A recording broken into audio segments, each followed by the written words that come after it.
Homeschooling our kids about life.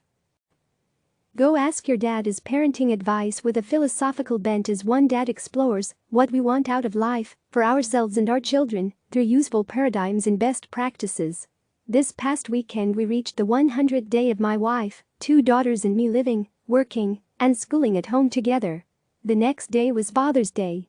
That combination found me reflecting on what children could use most from parents right now during this unique and challenging summer. Not just my kids, but our kids, from all the parents. As always, they need unconditionally loving, patient, accepting, joyful, mindful and nurturing gardeners. Or at least as patient, accepting, joyful and mindful as we can muster. The term gardeners is Alison Gopnik's shorthand for the kind of supportive, but non-prescriptive parents we often strive to be. Gopnik, a professor of psychology at University of California Berkeley, believes we need to give kids the equivalent of soil, water and sun to help them bloom, and then embrace whatever blossoms out of it. The common alternative, Gopnik explained in her social science Latin book, The Gardener and the Carpenter, what the new science of child development tells us about the relationship between parents and children, are carpenter parents who try to construct children out of some expectations blueprint. I like Gopnik's metaphor. Our role, now more than ever, is to create the fertile ground in which kids can grow up healthy, wise, ethical and largely free to pursue their own version of happiness. And to some degree, we've currently lost the direct influence of some of our support gardeners, extended family and teachers. The kids' gardens, and literally kindergartens, have been our homes. But to take Gopnik's metaphor just a bit further than she does, we also know there are threats to a child's ability to grow strong. Viruses affect plants too. And our children's roots are damaged when their schooling and socialization is restricted by racial injustice, violence, poverty and hunger.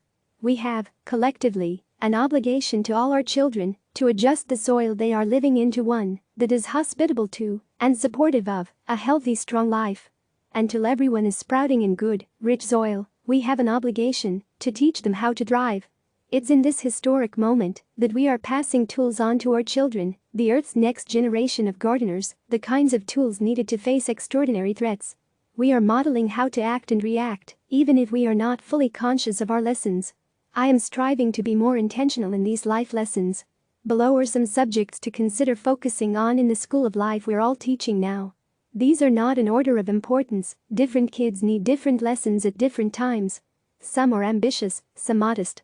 Just try to focus on being consistent, transparent, patient and mindful of how your children are experiencing this time, and structure lessons accordingly. Self-care when we make room to cope ourselves, by taking care of our own mental and physical well-being, we model and give permission for our kids to do it too. If that seems too selfish, remember that building up reserves is the only way to have enough positive energy to effectively help anyone else. Your kids also need opportunities and ideas for what will help them care for their emotions and bodies. Do they need creative projects, time in nature, connections to friends, a sense of order and accomplishment, or all of the above? Loss. It's healthy to mourn the loss of anything we can't do, and anyone we love, that we can't be with right now. Loss and grief are parts of the human experience and we need healthy ways to cope with them. We can empathize, discuss, honor and find ways to capture those feelings. Simply acknowledging it is the first big step in coping with loss.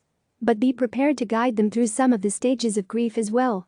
Even though what we miss, close time with friends and family, travel and extracurricular activities, for example, will return, it's helpful to acknowledge and mourn them now. Change by admitting hardships, loss and the difficulties of everything happening now, we are showing our children how to have a more positive relationship with change and even stress. The pandemic in particular has introduced one problem after another to solve. And by bringing possible solutions to those problems, we teach problem solving. Kids need us to model how to analyze an issue, brainstorm fixes and then how to experiment and learn from missteps until we get it right. That is the formula for most of the problems life throws at us. Boredom. I'm bored is one of the more dreaded phrases of parenthood, at least for me, so it's good to remind yourself and your kids that boredom is not bad. In fact, it's often a prerequisite of creativity and imagination. If boredom is a chronic problem for your kids, try getting a list going of fun ideas to do with them, and some they can do without you. And if you need ideas, CNN compiled 100 of them for this summer to get you started. Structure. The antidote to chaos can often be order. Without being too rigid or ambitious, lead yourself and your kids through a process of creating a schedule, whether it's a daily order of events or a weekly itinerary with one fun activity to look forward to every day. Weekly music lessons, bedtime reading rituals, Taco Tuesdays and weekend family bike rides are just the kind of pieces that build up a buffer to the winds of uncertainty. Empathy. What a masterclass in empathy we're all auditing right now. We've had to increase it as loved ones struggle and as we inconvenience ourselves for the greater good. Despite the many examples of people flaunting safety guidelines, what the last 3 months have shown us is that the vast majority of people have put the collective good ahead of selfish desire. When called upon, we come to the help of neighbors, strangers, and society at large. Recent racial justice protests are evidence of a massive upswelling in support for basic equality and a willingness to repair the torn fabric of our society. People are good, and we are the people. The small things. There has been, whether we like it or not, a recent recalibration of priorities. From the loss of activities by the pandemic, first we settled with less than we wanted, then we began to appreciate many of those compromises. My family is finding deeper pleasure in more basic experiences. Vacations were cancelled, but family movie and game nights were not. Friends and family became more distanced, but our appreciation, and in some ways connections to them, deepened. My kids are actually interacting more with their grandparents now through letters, video calls and interactive online games. When people say things will never be the same again, I see the potential of much of that being positive. On the other side of this time, my kids may keep their weekly calls to grandparents. I think we won't overextend after-school extracurriculars once they become available again. I think on the other side of this period, we'll be better problem solvers, more empathetic and more resilient. Though it doesn't always feel like this, it's a gift how much extra time I've been able to have with my kids. We have lunch every day. I never miss a family dinner now. I get small interactions even during a busy work day, and I'm not losing any time with them on commutes and work travel. When offices and schools reopen, I'll miss those things the most and be grateful for what we had while we had it. I recently empathized with my 12-year-old daughter that it must be hard for her to be stuck with us all the time, for months now. And her reply was matter of fact. "There's no one else I'd rather be stuck with," she said with a smile. "That is my 100 days in lockdown Father's Day gift this year. And I am grateful for that lesson."